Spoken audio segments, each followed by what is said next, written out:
بھئی یہ جو ہے میں نے کہا اور یہ کرے گا تو میں شاباش دوں گا۔ ایک آدمی ہے کوئی اور وہ ایسا ہی کام کر رہا ہے، وہ مجھے کہے کہ نہیں مجھے اب جو معاوضہ دے، تو میں اسے کہوں گا کہ بھئی جب میں نے کہا نہیں تمہیں، میں نے تو تمہیں کہا نہیں، اگر تم میرے کہنے پہ میری رضا پہ عمل کرتے تو میں اس کا معاوضہ بھی دیتا۔ تو اللہ تعالیٰ کے جب وہ جانتا ہی نہیں، مانتا ہی نہیں، تو کس چیز کا صلہ لے گا؟ ایک اور آدمی ہے جو ایتھیسٹ ہے، دہریہ ہے، وہ بھی کوئی نیکی کے کام کرتا ہے۔ ہمارے ہاں بڑے بڑے مشہور ہیں جی، بل گیٹس جو ہے وہ اتنی بڑی ڈونیشن دیتا ہے اور فلاں کرتا ہے کہ یاد رکھیں اہل عرب اس سے بھی زیادہ دیتے ہیں، لیکن وہ چونکہ ان کے پاس ہے میڈیا، کہ میڈیا کا استعمال کرتے ہیں۔ ان کی ڈونیشنیں جائز جگہ بھی ہوں گی، ہم کوئی یہ نہیں کرتے کہ یہ سارا پیسہ، لیکن بل گیٹس صاحب جینوسائیڈ پہ کتنا پیسہ خرچ کریں، کتنا پیسہ انہوں نے جو ہے انسانی جو ہے قتل کے اوپر پیسے لگائے، کتنی فنڈنگ اسرائیل کو دی، پوری لسٹ جو ہے وہ لوگوں نے، مثال یہ آپ جو انگریزی کالم ہے ان میں آپ پڑھ سکتے ہیں کہ یہ کس طرح انہوں نے جینوسائیڈ کو پیسے دیے، انسانیت کا قتل، مختلف تحریکیں اور دہریت کو پھیلانے کے کام یہی لوگ کرتے ہیں۔ مقصود کیا ہے کہ ایک آدمی کوئی اللہ کو نہیں مانتا، اس کے پھر ٹارگٹ ہوتے ہیں۔ بعض اوقات وہ نیکی اچھا اس لیے کرتا ہے، وہ اپنے دل کو تسکین دینا چاہتا ہے۔ جب جس نیت کے لیے تم نے نیکی کی وہ تھی دل کی تسکین، تو تمہیں مل گئی، تو صلہ آخرت میں کس چیز کا لوگ؟ جب تم چاہتے تھے دل کی تسکین تو پھر تمہیں مل گئی نا وہ تسکین، تو ختم۔ تو مومن کیا چاہتا ہے؟ مومن کو یہ آئیڈیالوجی دی گئی کہ اے بندہ مومن، تم نے نیکی کرنی ہے، صلہ اللہ دے گا، اور دنیا میں بھی بعض چیزوں کے ثمرات تمہیں ملیں گی، لیکن آخرت میں اللہ تمہیں دے گا۔ اگر آپ انسانوں سے کی ہوئی نیکی کا صلہ مانگیں گے تو پھر وہ ضائع ہو جائے گا۔ معلوم ہوا کہ اللہ تبارک و تعالیٰ نے یہ بات واضح فرمائی، اس لیے قرآن مجید فرقان حمید کے اندر اللہ جل شانہ نے فرمایا مثل الذین کفروا، کہ کافروں کی مثال کو بیان فرمایا، کہ فرمایا کہ ان کے جو اعمال ہیں، اعمالهم بہالریح فی یوم عاصف، تو فرمایا کہ یہ ان کے جو اعمال ہیں ان کی فرمایا کہ یہ مثال دی گئی، وہ مثال کس طرح تھی؟ تو فرمایا کہ اعمالهم کرماد اشتدت به الريح فی یوم عاصف، تو فرمایا کہ ان کے اعمال کی مثال ایسے ہے جیسے راکھ ہو، جیسے راکھ ہو، کرماد، تو فرمایا جیسے راکھ ہو، راکھ وزنی نہیں ہوتی، ہلکی سی ہوتی، تو فرمایا اوپر سے وہ طوفان چلے، تیز ہوا چلے، اور عاصف عین سے ہے، اس کا معنی ہوتا ہے بہت، یعنی آندھی کہہ لیں تو آندھی، تو فرمایا تیز آندھی چلے تو وہ جو راکھ ہے وہ باقی رہے گی۔ ان کے اعمال ہیں راکھ، کہ جیسے وہ طوفان کے دن تیز ترین ہوا چلے، تو فرمایا کہ ان کے اعمال سارے راکھ کی طرح اڑ جائیں گے۔ لا یقدرون مما کسبوا علی شیء، فرمایا کہ یہ جتنے اعمال ہیں نا، یہ ان کے اوپر ان کو ذرا بھی دسترس نہیں ہے، کچھ بھی دسترس نہیں ہوگا۔ ذالک هو الضلال البعید، یہی کھلی گمراہی ہے۔ عزیز سامعین کرام، آپ دیکھ لیں کہ مثل الذین کفروا، ان لوگوں کی مثال دی گئی ان کی، تو فرمایا کہ کیا ایسے لوگ جن کے اندر کفر ہے، اور اللہ تعالیٰ نے فرمایا کہ ومن یکفر بالایمان، جس نے کیا کیا؟ ایمان کا انکار کر دیا، تو فرمایا ایسے بندوں کا کیا ہے؟ حبطت اعمال، ان کے جو ہے اعمال کو کیا کر دیا جاتا ہے؟ ختم کر دیا جاتا ہے۔ عزیز سامعین کرام، یہ اللہ جل شانہ نے واضح بیان فرمائے فقد حبط اعمالهم، ایسے لوگوں کے اعمال ضائع ہو گئے۔ اسی طرح اللہ تبارک و تعالیٰ نے سورۃ النور میں بیان فرمایا والذین کفروا، اور فرمایا کہ وہ لوگ جنہوں نے کفر کیا، اعمالهم کسراب بقیعۃ، فرمایا کہ ان کے اعمال کی مثال ہے سراب جیسی، یعنی جس طرح ریت کا کوئی بڑا صحرا ہو، کوئی میدان ہو، تو اس کی مثال ایسے ہے کہ یہ سب ظمآن ماء، تو فرمایا کہ وہ گمان کرتا ہے کہ پانی ہے۔ تو ہم تو ظاہر صحرائی لوگ نہیں ہیں، تو ہم یہاں گرمیوں میں سڑکوں پہ سفر کرتے ہیں تو دور دیکھتے ہیں تو پانی نظر آتا ہے، تو جب قریب جاتے ہیں وہ پانی ختم ہو جاتا ہے۔ تو فرمایا جو آدمی کفر کرتا ہے اس کی بھی اسی طرح ہے، کسراب بقیعۃ، وہ جیسے ریت کا جو ہے وہ ہوتا تو ریت کا میدان ہے، ریت کا صحرا ہے، لیکن ان کو نظر آتا ہے ان کے دماغوں میں کہ مار بھائی پانی ہے، لیکن جیسے ہی وہ پہنچتے ہیں تو کیا پاتے ہیں؟ اللہ جل شانہ نے فرمایا حتی اذا جاؤ لم یجدہ شیئا، تو فرمایا کہ جب وہ وہاں پہنچتے ہیں تو کچھ بھی نہیں پاتے۔ مقصود یہ ہے کہ ایمان کے بغیر عمل کی کوئی حیثیت نہیں ہے۔ خود قرآن مجید کے اندر یہ بات بتلا دی گئی، لیکن آج کا انسان ایمان کو نہ سمجھنا چاہتا ہے، نہ سننا چاہتا ہے، نہ ایمان پہ محنت کرنا چاہتا ہے۔ قرآن کا موضوع بھی ایمان، آپ صلی اللہ علیہ وسلم کی نبوت کا سارا جو وقت ہے اس میں اکثر وقت یہی ایمان، لیکن آپ دیکھ لیں کہ آج ہم کس نہج پہ کھڑے ہیں۔ تو عزیز سامعین کرام، اب اللہ تبارک و تعالیٰ نے تو اس وقت کے لوگ، جو لوگ بھائی جن کو ہم صحابی کہتے ہیں، ان کو بھی کہا قالت الاعراب آمنا، کہ اعرابی کہتے ہیں کہ ہم ایمان لائے، تو فرمایا کہ انہیں کہہ دیجئے کہ بھائی نہیں نہیں، قل لم تؤمنوا ولکن قولوا اسلمنا، آپ اعلان کر دیجئے تو زمانہ رسالت بھی پا لیا۔ فرمایا کہ نہیں، لم تؤمنوا، تم ایمان نہیں لائے، بلکہ ولکن قولوا اسلمنا، بلکہ کہو کہ ہم کیا لائے؟ اسلام لائے۔ ولما يدخل الايمان في قلوبكم، اور تمہارے دلوں میں ہنوز ابھی تک ایمان داخل ہی نہیں ہوا۔ مقصود کیا ہے کہ ایمان صرف زبانی کلمات کا نام نہیں، جب تک دل تصدیق نہ کرے۔ دل کب تصدیق کرے گا؟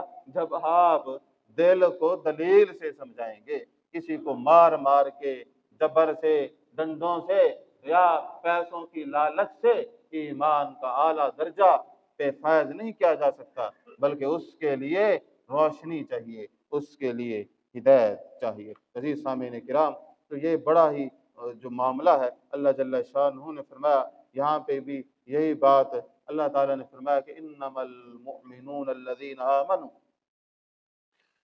باللہ ورسولہ ثم لم یرتابوا، مومن تو وہ ہیں جو اللہ جل شانہ اور نبی کریم صلی اللہ علیہ وسلم پر ایمان لائے اور پھر کبھی بھی شک میں نہ پڑے۔ ہماری جو آج موجودہ زمانے میں جنگ ہے، جہاں ہم نے شرک کو شکست فاش دی تھی، اسلام نے جب آیا تو اس نے دنیا کے شرک کے جو تھے میکدے سب کو ہلا کے رکھ دیا، لیکن پھر وہ آج میکدے بھڑک اٹھے ہیں۔ تو جہاں ہمیں شرک، اور 7ویں صدی کے بعد آپ دیکھ لیں آج تو بھائی مسلمان خود ایسے ایسے گمراہ کن نظریات کے حامل ہیں، اللہ کی پناہ۔ مقصود کیا ہے؟ شرک کے خلاف بھی لڑنا ہے، اور موجودہ زمانے کی نئی جنگ، اور وہ ہے الحاد۔ الحاد کو اگر شکست سے فاش دے سکتا ہے تو وہ خود کیا دے سکتا ہے؟ وہ جو ہے وہ اسلام دے سکتا ہے۔ پچھلی صدیوں میں بڑے بڑے الحاد 17ویں صدی سے 15ویں سے شروع ہوا، اور پھر یہ 17ویں میں اب وہ پورے عروج پہ پہنچ رہا ہے۔ تو لوگوں نے بڑے بڑے کام کیے، تو اللہ تعالیٰ کے وجود پہ بڑے بڑے فلاسفروں نے کام کیا۔ ان میں تو ایک تھا سر تھامسن اور ایک آئنسٹائن، انہوں نے بھی جو ہے وجود باری تعالیٰ پہ جو ہے اس کے اثبات پہ یورپ میں ان کو ہلا کے رکھ دیا ملحدین کو۔ ابن مسکویہ جو تھے انہوں نے بھی جو ہے اللہ تعالیٰ کے وجود کے بنیادی 5 اصول بتائے۔ انگریز جو تھے وہ 4 پہ قائم تھے، پھر انہوں نے محنت کر کے 4 1 2 اور بڑھائے، 6 کیے۔ تو شاہ صاحب رحمۃ اللہ علیہ نے 8 اصول قرآن سے مرتب کیے، اور انہوں نے کہا کہ جو اہل فلاسفہ نے جو اصول وضع کیے تھے، تو قرآن ایک عالمگیر کتاب ہے، 8 ایسے اصول ہیں کہ جن کے ساتھ جو ہے اللہ تعالیٰ کا وجود ثابت ہوتا ہے۔ تو وہ آج بھی ہم الحاد کو وہ شکست دے سکتے ہیں کہ یہ